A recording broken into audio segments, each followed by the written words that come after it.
आज Doubtnut app download करें। Doubtnut पर अपने सभी गणित, रसायन विज्ञान, भौतिक विज्ञान और जीव विज्ञान के डाउट्स का करो सफाया। बस प्रश्न की फोटो खींचो, एक ही प्रश्न को क्रॉप करो और तुरंत वीडियो सोल्यूशन पाओ।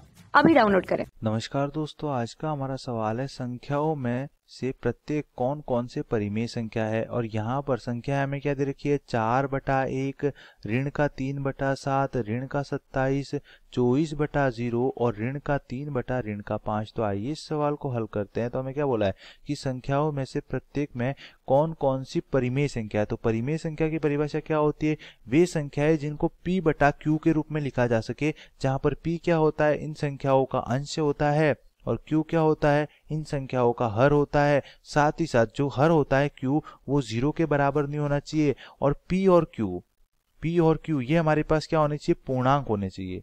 p और q हमारे पास क्या होनी चाहिए, पूर्णांक संख्या होनी चाहिए। अब पूर्णांक संख्या हमारे पास क्या होती है, पूर्णांक संख्या होती है -अनंत से लेकर -3, -2, -1, 0, +1, +2, इसी प्रकार प्लस के अनंत तक। ये सभी क्या होती है, पूर्णांक संख्या होती है। ये सभी हमारे पास क्या होती है, पूर्णांक संख्याएं होती है।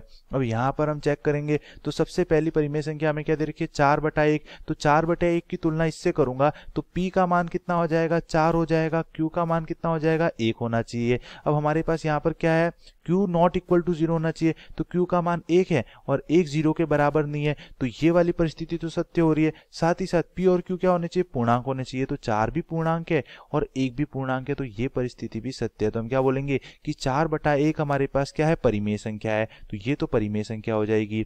दूसरा हमें क्या दे रखा है, ऋण का 3/7। तो यहाँ पर ऋण का 3 भी पूर्णांक है, 7 भी पूर्णांक है और 7 0 के बराबर नहीं है। तो ये भी परिमेय संख्या है। अब ऋण का 27 है। तो ऋण के 27 को मैं क्या लिख सकता हूँ, बटे में कुछ नहीं है तो बटे में 1 लिख सकता हूँ, क्योंकि किसी भी संख्या में 1 का भाग देने पर वही संख्या प्राप्त होगी। अब ऋण का 27 और 1, ऋण का 27 भी पूर्णांक है और 1 भी पूर्णांक है, दोनों संख्याएं पूर्णांक है। साथ ही साथ हमारे पास यहाँ पर q का मान क्या है, 1 है, वो 0 के बराबर नहीं है। तो ये परिस्थिति भी सत्य है। तो ये भी हमारे पास क्या है, परिमेय संख्या है। चौथा हमारे पास क्या है, 24/0।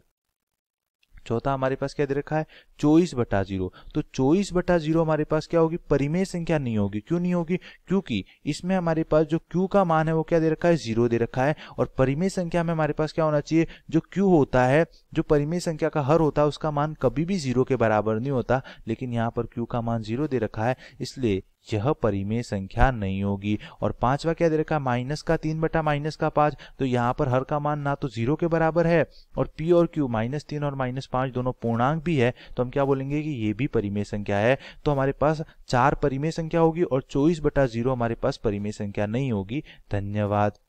कक्षा 6वीं से 12वीं से लेकर नीट, IIT, JEE वो एडवांस के लेवल तक 1 करोड़ से ज्यादा छात्रों का भरोसा। आज ही डाउनलोड करें डाउटनेट ऐप या व्हाट्सएप करें अपने सारे डाउट्स 8400 400 400 पर।